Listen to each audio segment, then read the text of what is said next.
3, 2, 1, go！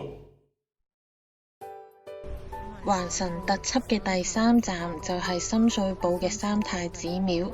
三太子廟就係主要拜奉哪吒嘅，亦係香港唯一一間拜奉哪吒嘅廟宇。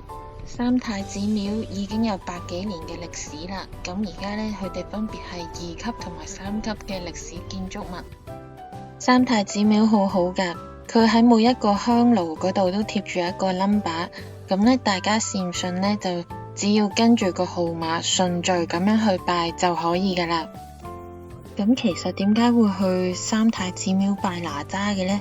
咁其實呢，就係聽講係話哪吒呢可以保佑快速成願啦，快速咁樣去化解我哋面對緊嘅難題，同埋好快速咁樣去驅邪啊、避險啊咁樣嘅。咁呢就有一個真實嘅例子嘅。咁早幾年就有一個好難解決嘅問題，咁經過朋友介紹之下呢，就認識到三太子廟啦。咁就嚟到三太子廟許願祈願，睇下可唔可以幫忙解決個問題啦。咁點知個問題真係好快得到解決咯。自此就每年都會嚟呢一度拜拜啦。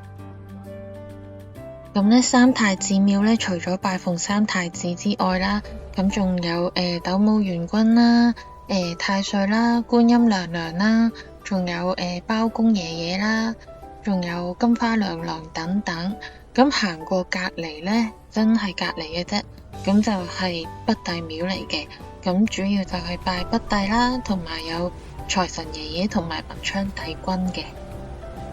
咁其實除咗話阿哪吒好快咁樣可以幫大家解決到問題之外呢，咁其實呢都好多人呢係因為拜呢一個哪吒係想祈求小朋友聰明啊、健康咁樣長大呢，佢哋都會嚟拜哪吒嘅。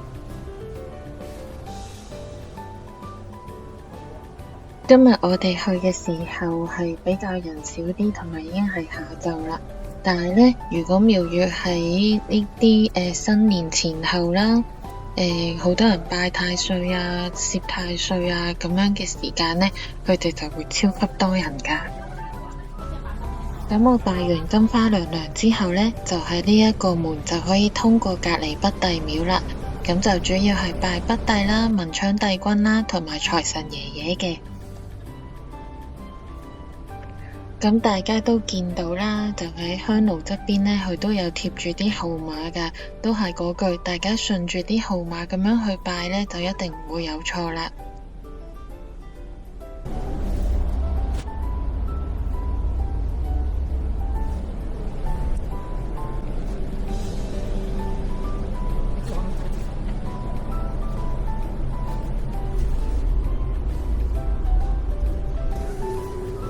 拜完殿裏面嘅神字之後，要順住條路行返出嚟門口呢一度，佢仲有幾個香爐㗎。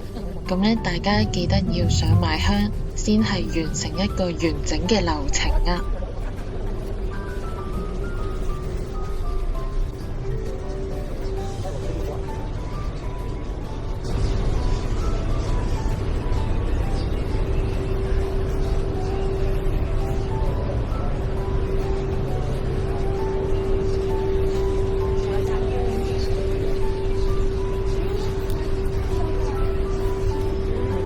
每年廟方都會推出唔同嘅福品，今年佢嘅福品呢，就係一個大嘅金元寶啦，同埋一個金盤啦，咁樣砌成一套嘅話呢，就係一個超級聚財嘅聚寶盤啦。